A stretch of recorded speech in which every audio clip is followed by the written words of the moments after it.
Australia president 11 के खिलाफ पहले दिन ही भारतीय टीम ने शानदार परफॉर्मेंस करते हुए गेंदबाजों व बल्लेबाजों के दम पर जीता मुकाबला। नमस्कार दोस्तों, स्वागत है आपका एक बार फिर हमारे चैनल ताकड़ क्रिकेट में। दोस्तों, भारत और ऑस्ट्रेलिया प्रेसिडेंट 11 के बीच हुए आज मुकाबले में शानदार परफॉर्मेंस करते हुए भारतीय टीम ने बेहतरीन जीत दर्ज की। दोनों टीमों के बीच 45-45 ओवर के हुए इस मुकाबले में भारतीय टीम ने शुभमन गिल, नीतीश कुमार रेड्डी की दमदार बल्लेबाजी के दम पर 6 विकेट से शानदार जीत दर्ज की। तो दोस्तों, हम आपको इस मुकाबले का पूरा हाईलाइट तो इस वीडियो में बताएंगे, लेकिन दोस्तों उससे पहले आप भी टीम इंडिया के शानदार परफॉर्मेंस को देखकर खुश है तो इस वीडियो को एक लाइक करना बिल्कुल भी ना भूलें। और साथ ही दोस्तों, अभी तक चैनल को सब्सक्राइब नहीं किया तो चैनल को सब्सक्राइब कर लें। तो चलिए दोस्तों, जानते हैं इस बेहद ही शानदार मुकाबले का पूरा हाईलाइट। तो दोस्तों, आज के मुकाबले में टॉस जीता रोहित शर्मा ने और पहले गेंदबाजी का फैसला किया। ऑस्ट्रेलिया की टीम की तरफ से पारी की शुरुआत करने उतरे मैथ्यू रेनसो, तो उनके साथ थे कॉन्स्टास। दोनों बल्लेबाजों ने यहां पर अच्छी शुरुआत की, लेकिन टीम इंडिया को 5वें ओवर की 5वीं गेंद पर पहली सफलता दिला दी मोहम्मद सिराज ने, और उन्होंने देवदत्त पड्डीकल के हाथों कैच करवाकर पेविलियन भेजा रेनसो को। लेकिन रेनसो के आउट होने के साथ ही मैदान पर रेन शुरू हो गई और यहाँ पर खेल को कुछ देर के लिए रोकना पड़ा। लेकिन इसके बाद मुकाबला फिर से शुरू हुआ तो भारतीय टीम को 6ठे ओवर की 5वीं गेंद पर आकाशदीप ने गॉडविन के रूप में एक और सफलता दिला दी। लेकिन इनके बाद कॉन्स्टास ने काफ़ी शानदार बल्लेबाजी की और एक के बाद एक कई बड़े शॉट उन्होंने खेले। क्लिंटन के साथ मिलकर पारी को शानदार तरीके से आगे बढ़ाया और दोनों बल्लेबाजों ने देखते ही देखते शानदार साझेदारी को शतकीय साझेदारी में तब्दील कर दिया। वहीं पर इसके बाद दोस्तों 23वें ओवर की 4थी गेंद पर टीम इंडिया को एक और सफलता यहां पर हर्षित राणा ने दिलाई और शतकीय साझेदारी को तोड़ने में वो कामयाब हुए और उन्होंने क्लिंटन को पेविलियन भेज दिया, जिन्होंने शानदार बल्लेबाजी करते हुए 52 गेंदों का सामना करते हुए 40 रनों की पारी खेली। लेकिन इसके बाद तो इसी ओवर की आखिरी गेंद पर हर्षित राणा ने ओलिवर डेविस को भी बोल्ड करके पेविलियन भेजा और एक ही ओवर में 2 सफलताएँ दिलाकर टीम इंडिया की इस मुकाबले में शानदार वापसी करवा दी। हर्षित राणा का एक कमाल का ओवर देखने मिला, जहां पर 2 सफलताएं इस ओवर में मिली। इसके बाद एक बार फिर जब हर्षित राणा 25वां ओवर डालने आए तो 25वें ओवर की पहली गेंद पर एडवर्ड्स ने उनकी गेंद पर बड़ा शॉट खेलने की कोशिश की, लेकिन गेंद सीधे हाथों में गई प्रसिद्ध कृष्णा के और भारतीय टीम को 5वीं सफलता मिल गई ऑस्ट्रेलिया की टीम को और हर्षित राणा ने अपने दूसरे ओवर में 3री सफलता दिला दी। इसके बाद इसी ओवर की 3री गेंद पर भी उन्होंने सैम हार्पर को भी कैच करवा दिया प्रसिद्ध कृष्णा के हाथों ही और एक बार फिर एक ही ओवर में बैक टू बैक 2 सफलताएं दिलाकर हार्पर को भी पेविलियन भेज दिया 0 पर ही। वहीं पर इसके बाद दोस्तों शानदार परफॉर्मेंस जारी रहा यहाँ पर जोकोब्स का, जिन्होंने अंत में जरूर यहाँ पर कुछ बड़े शॉट खेले, जिसके चलते यहाँ पर टीम का स्कोर तेज़ी से आगे बढ़ा।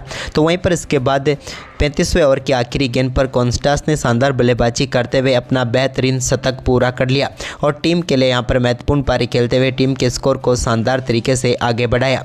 वहीं पर इसके बाद अंत में उनके आउट होने के साथ ही यहाँ पर पारी को ज़्यादा बड़ी नहीं चल सकी इसके बाद और ऑस्ट्रेलिया की पहली पारी 240 रनों पर सिमट गई और भारतीय टीम के सामने 241 रनों का लक्ष्य रखा। वहीं पर दोस्तों इस लक्ष्य का पीछा करने उतरी टीम इंडिया की तरफ से केएल राहुल और यशस्वी जायसवाल पारी की शुरुआत करने उतरे तो दूसरे ओवर की 3री गेंद पर ही जायसवाल के बल्ले से एक शानदार चौका देखने को मिला। इसके बाद 6ठे ओवर में भी 2 बेहतरीन चौके यशस्वी जायसवाल ने जड़ दिए। यहाँ पर भी जायसवाल ने दमदार खेल दिखाया और आक्रामक बल्लेबाजी करनी शुरू कर दी। वहीं पर दोस्तों जायसवाल और केएल राहुल ने टीम इंडिया को एक बार फिर से इस मुकाबले में शानदार शुरुआत दिला दी। इसके बाद यशस्वी जायसवाल ने एक और शानदार चौका 7वें ओवर की 4थी गेंद पर जड़ा, जब गेंद को बेहतरीन तरीके से बाउंड्री लाइन के पार कट शॉट के जरिए उन्होंने भेज दिया।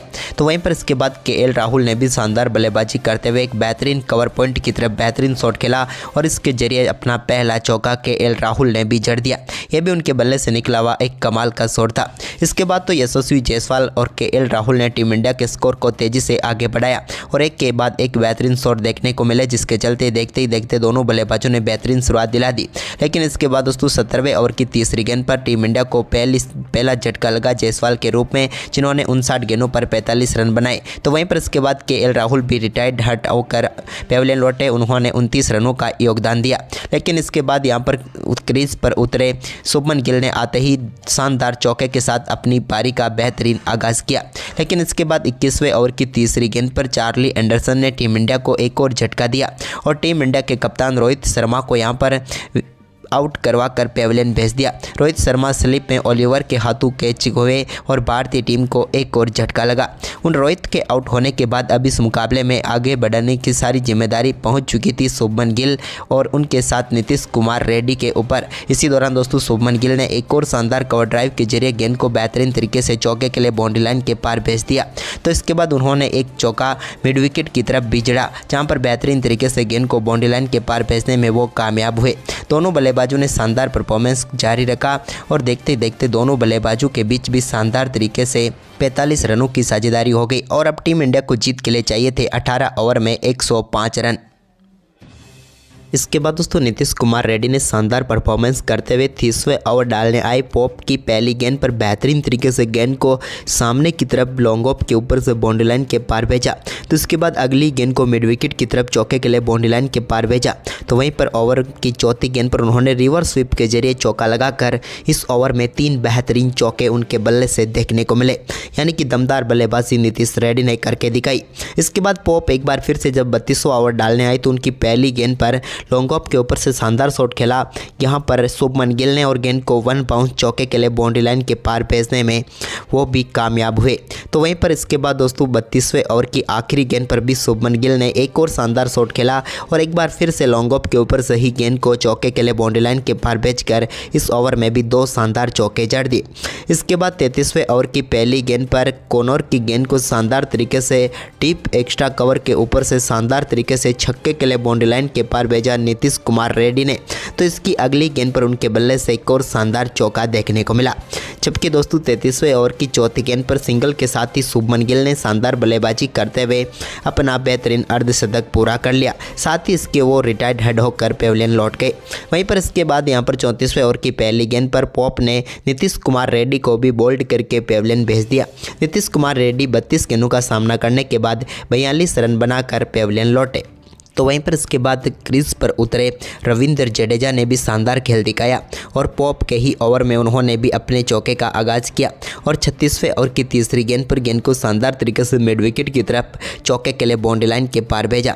तो वहीं पर इसके बाद 37वें ओवर की पहली गेंद पर भी एक और शानदार शॉट देखने को मिला और एक और चौका उन्होंने शानदार तरीके से जड़ दिया, यानी कि रविंद्र जडेजा भी अब आक्रामक खेल दिखा रहे थे। इसी बीच यहाँ पर शानदार परफॉर्मेंस करते हुए सर जडेजा के बल्ले से एक और शानदार शॉट देखने को मिला, जहाँ पर उन्होंने एक बैकवर्ड पॉइंट की तरफ गेंद को चौके के लिए बाउंड्री लाइन के पार भेजा। तो वहीं पर इसके बाद शानदार तरीके से वाशिंगटन सुंदर ने भी एक बेहतरीन शॉट खेला और गेंद को डीप एक्स्ट्रा कवर की तरफ चौके के लिए बाउंड्री लाइन के पार भेज दिया। अब इस मुकाबले में भारतीय टीम की जीत लगभग तय ही नजर आ रही थी। तभी दोस्तों रविंद्र जडेजा ने फाइनल लेग की तरफ एक और शानदार शॉट खेला और 39वें ओवर की तीसरी गेंद को चौके के लिए बाउंड्री लाइन के पार भेजने में वो भी कामयाब हुए। इसके बाद यहाँ पर 41वां ओवर मैथ्यू रेन शॉट डालने आए। उनकी पहली गेंद पर रविंद्र जडेजा बड़ा शॉट खेलने गए, लेकिन यहाँ पर उन्हीं को कैच थमा बैठे और भारतीय टीम को एक और झटका लगा। रविंद्र जडेजा 31 गेंदों पर 27 रनों की पारी खेलकर पेविलियन लौटे। तो वहीं पर इसके बाद वाशिंगटन सुंदर ने 41वें ओवर की पहली गेंद पर निबेस्ट की गेंद को एक बार फिर से डीप एक्स्ट्रा कवर की तरफ चौके के लिए बाउंड्री लाइन के पार भेजा। तो वहीं पर इसकी अगली गेंद पर उनके बल्ले का किनारा लेकर गेंद चौके के लिए बाउंड्री लाइन के पार चली गई। इसके बाद यहाँ पर एक और शानदार चौके के साथ ही वाशिंगटन सुंदर ने भारतीय टीम को इस मुकाबले में शानदार जीत दिला दी और बेहतरीन परफॉर्मेंस करते हुए टीम इंडिया ने इस मुकाबले को 6 विकेट से अपने नाम कर लिया। तो दोस्तों आज का ये वार्म अप मुकाबला आपको कैसा लगा, जहां पर भारतीय टीम ने शानदार जीत दर्ज की, आप हमें कमेंट बॉक्स में ज़रूर बताएं और इस वीडियो को अपने दोस्तों के साथ ज़्यादा से ज़्यादा शेयर जरूर करें। धन्यवाद दोस्तों वीडियो के पूरे आखिर तक बने रहने के लिए।